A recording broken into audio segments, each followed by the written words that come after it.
3, 2, 1. Wow, Paris Saint-Germain, PSG untung 10,9 triliun rupiah hanya karena Lionel Messi. Lionel Messi memiliki gaji cukup tinggi di klub bola kaya raya Paris Saint-Germain. Meski begitu, PSG mendulang keuntungan yang amat besar berkat Lionel Messi. Pemain terbaik dunia 7 kali tersebut cuma menyumbang 11 gol dan 15 assist dalam 34 penampilan bersama PSG di sepanjang 2021-2022. Performa redup Messi setali 3 uang dengan kegagalan PSG usai tersingkir lebih awal dari Liga Champions, sekalipun memenangi gelar juara Ligue 1. Akan tetapi, ada sesuatu yang layak untuk dirayakan dengan kehadiran Messi di Parc des Princes. Laporan Marca menyebutkan, PSG memperoleh pemasukan sebesar nyaris 700 juta euro, sekitar 10,9 triliun rupiah.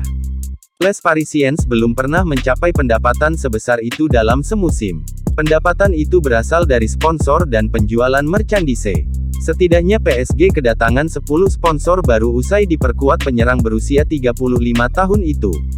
Pada musim lalu, PSG berhasil menjual sekitar 1 juta kaos di mana hampir 60% di antaranya bertuliskan nama Messi dan nomor 30 di punggung. Selain itu PSG sudah menyamai pendapatan di sepanjang 2020-21 saat mencapai 41 juta euro ketika musim 2021-22 masih berlangsung separuh juga karena Messi. Selain pendapatan yang fantastis, Lionel Messi juga mendatangkan banyak penggemar baru. PSG kini memiliki total 150 juta pengikut.